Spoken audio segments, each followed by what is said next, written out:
Hey pagan family, I hope you all are doing okay out there. So we have Beltane around the corner, so I thought I would make this video for you guys sharing some interesting facts and traditions associated with the festival of Beltane.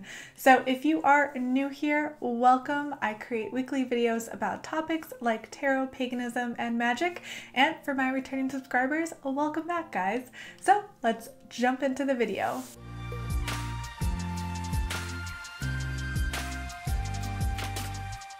So Beltane is one of the 8 traditional Wiccan Sabbats. Now, most Wiccans do celebrate Beltane, but not all do, and not all pagans celebrate Beltane, but some do. So it's one of those complicated things where, on this path, everyone has their own journey. So some people choose to celebrate Beltane and some people don't. I personally do enjoy celebrating Beltane, and it occurs every year on May 1st for those in the Northern Hemisphere, and that is about the midway point between the spring equinox and the summer solstice. Like all Wiccan holidays, Beltane celebrations are inspired by older pagan rituals and traditions. And in the case of Beltane, it's inspired by May Day traditions coming from Ireland, Scotland, and the Isle of Man. Beltane was first mentioned in an Irish text in the 10th century, where it describes how cattle were driven between 2 bonfires on Beltane as kind of like a magical means of protecting them from any disease before they were led into their summer pastures.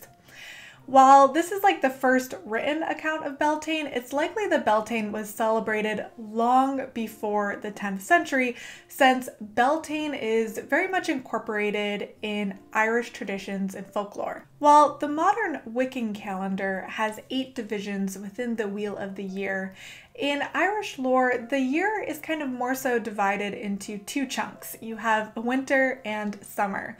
And the beginning of the start of winter was celebrated on November 1st, which is Samhain, and the beginning of summer was celebrated on May 1st, which is Beltane.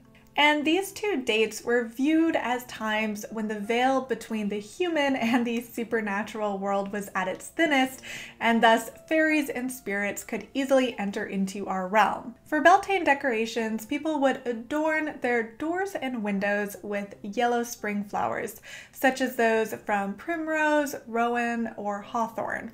Also, in parts of Ireland, people would create what's known as a May bush, which is a thorn bush decorated with ribbons, flowers, and seashells. So fire is a huge component of Beltane, and on this day, all household fires would be extinguished and then relit from a big communal Beltane bonfire. And these special bonfires were believed to have protective powers, so people would walk around them or between them, or in some cases even jump over them.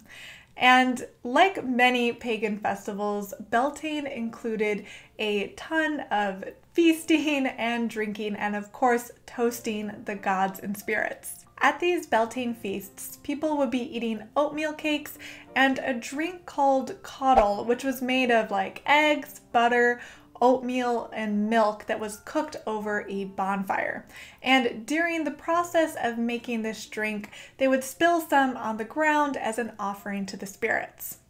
Now, the oatmeal cakes that people ate for the feast were called the Beltane bannock, and I apologize for my pronunciation there. So there is a simple folk magic ritual where the practitioners would throw a piece of the bannock over their shoulder as an offering to placate certain animals that might harm their flocks, such as foxes or wolves.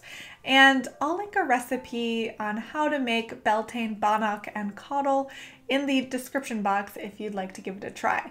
So whenever I learn about different pagan festivals and traditions, I always ask myself, how can I celebrate those in a modern context? I want to stay true to the tradition and the spirit of the festival, but keep in mind that we do live in the 21st century.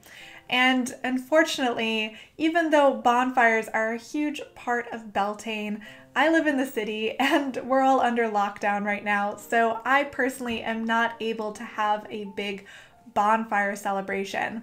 Though if you do live in a rural area, then yeah, go ahead and have a bonfire. That would be an awesome way to celebrate Beltane. But for me personally, I'm gonna go ahead and collect some yellow flowers to display around my home, and I'm gonna give a try at making that Beltane bannock and that caudle drink. I'm not quite sure how well it's gonna turn out, but I'll give it a try. And if you guys try it as well, be sure to tag me on Instagram so I can see your creations too. So I know that Beltane this year is coming at a really difficult time for many of us. And when I was learning and reading about Beltane, one of the things that really I found the most meaningful is how the community would extinguish their own personal hearth fires and then relight them from a communal bonfire. To me, that's kind of a beautifully symbolic way of showing how the community is all connected and how we are all responsible for each other. So while you and I can't exactly light our hearths from a communal bonfire, I do plan on lighting a candle at noon on Beltane, and if you choose to do so as well, I hope it can be a symbolic reminder that we pagans are all part of a community and that we're all in this together. So thanks for watching this video and spending a little time with me today. And if you did enjoy this video, please do consider giving it a thumbs up and subscribing. And I want to wish you all a wonderful Beltane, and I'll see you next week. Bye.